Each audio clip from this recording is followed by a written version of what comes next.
Uno de los hombres clave en el escándalo de la FIFA le pidió al canciller suizo que explique cuál es el alcance que tiene el respaldo de su país al proceso de paz en Colombia.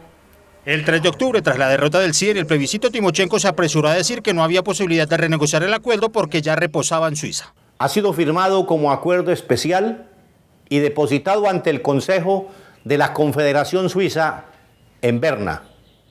Ello le confiere innegable e irrevocable efecto jurídico. Sin embargo, y tras la inquietud que se despertó en la opinión pública de su país, el canciller suizo también se apresuró a aclarar que el hecho de que el documento haya sido depositado ante el Consejo Federal no le confiere validez jurídica y que son las dos partes, gobierno y FARC, quienes se lo deben asignar. El jefe de la diplomacia suiza había venido en abril de 2013 a Colombia y se reunió con la canciller María Ángela Holguín, a quien le reiteró el apoyo incondicional al proceso de paz. Una vez superado el escándalo de corrupción al interior de la FIFA, cuya sede queda en Suiza, ese país puso sus ojos en otras preocupaciones.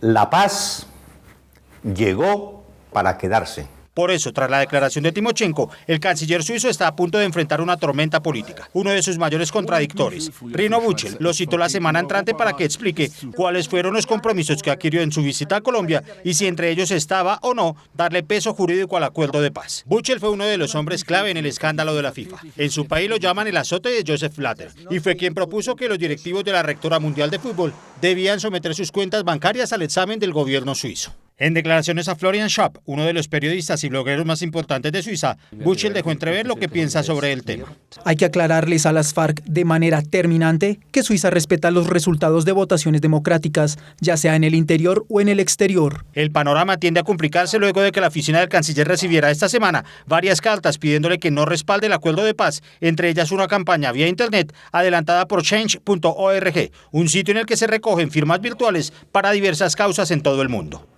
Tengo que confesarle que a mí esta nota me causa un poco de gracia, porque este es el resultado de una tesis jurídica de lo más exótico que se inventaron en este país, que es básicamente que si usted agarra los acuerdos que se firmaron en La Habana y se los lleva y se los entrega al gobierno suizo, no en copia, sino en original, automáticamente esto adquiere estatus de ley internacional y entonces es absolutamente intocable. Esa tesis es una tesis que empezó a promover el exfiscal Montealegre y que Timochenko muy hábilmente se apropia y dice, bueno, si los acuerdos ya están en Suiza es porque los acuerdos ya tienen estatus de derecho internacional y nadie los puede tocar.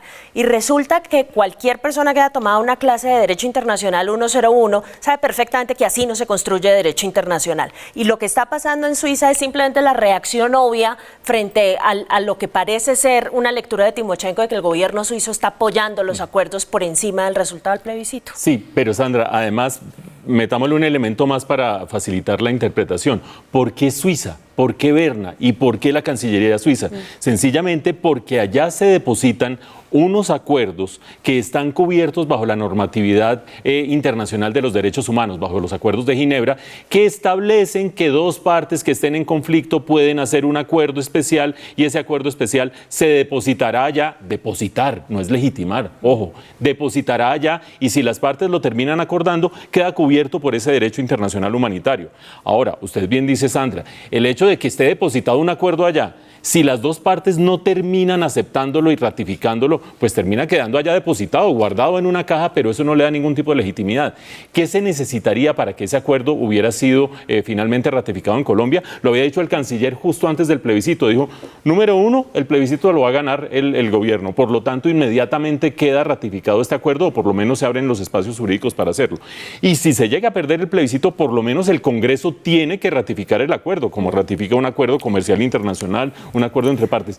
Y al no estar ratificado en Colombia, pues allá está guardado y punto. ¿Pero quiere que le diga una cosa? Dígame. Así lo hubieran ratificado en el plebiscito, el llevarlo a Suiza no hace que automáticamente el acuerdo se convierta en parte del derecho internacional humanitario del que son obviamente partes grandes las convenciones de Ginebra. Eso es un sofisma que se inventaron acá increíble, entre otras cosas porque eso es derecho internacional, es decir, derecho firmado entre los estados. El acuerdo de paz colombiano no es ninguna pieza de derecho internacional firmada entre estados, es derecho interno, eventualmente si pasara el plebiscito. Así que ni siquiera, si todos los colombianos hubiéramos dicho que sí, ni siquiera bajo esas circunstancias esa movida es válida. Es que ese artículo 3 lo que dice es partes en conflicto, entonces se agarraron de ahí como para decir esto tiene alcance internacional, pero si no, pues estirando y va a ver cómo estiran de aquí en adelante.